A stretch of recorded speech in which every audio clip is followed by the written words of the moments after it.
NBA Tuesday. For those watching on the we live stream this across the world, right? 76 channels. For Oh, those yes. watching, they might have seen me grab my cell phone right here because I always send a text to my man Fez and my man Scott whenever I make an official play for my clients. Not just a like, not just a lean, but like this is my record, my livelihood, 57% on the line. And it's a two-star bet because I love this number. It's not up at a lot of places, but you only need one. Tuesday, NBA is the quarterfinals Yep. of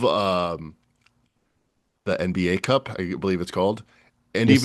even if it wasn't, both of these offenses are really hitting a skid right now. And this is priced like it was a month ago.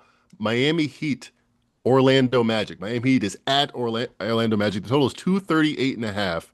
The Magic have not scored 106 points since Paolo Banchero has come back. They're still trying to figure out how he works into the offense. A little bit of a ball stopper. We've talked about this a lot on our NBA pod.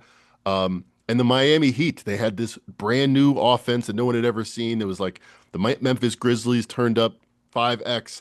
Well, they're trying to work in Tyler Hero and more people that maybe want the ball and pick and rolls more often. And their Miami Heat offense is not the envy of the league like it used to be. This is also an elimination game. I don't know how much they love the NBA Cup as far as how much they would love to win the NBA Finals, but it is still a playoff game in the sense that they lose and they're out. 238 and a half might be 20 points too high. I'm just going to bet that number under, but I would not be shocked if it goes 209, 105, 104, something like that. So the alts might be in play here. But in general, this a lot of things line up. Two offenses we don't love right now. Um, Kind of a rivalry down there in Florida. Yeah. And besides a playoff game in sheep's clothing, if this was a May game and these teams were in the Eastern Conference Finals, it would be 214 and a half. And it's 238 and a half. So I'll take it. Yeah. We talked about this on the NBA pod. I was like, this just feels like a really big number between these two teams. And, you mentioned the return of Paolo Banchero, and that's going to, I guess, disrupt the offensive At flow least they it did had. the Magic were my best bet against these Heat on our last show, but Yeah.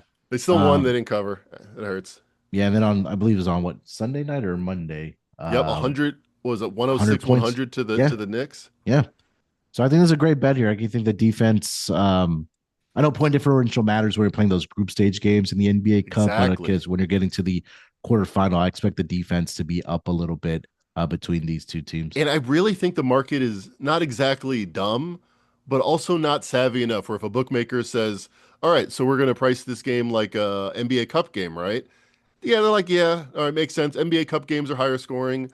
No, and the tournament has been higher scoring historically, but there's really no reason that that's the Yeah. case. I think it's just a coincidence, and they're really two different styles of games that we're going to see.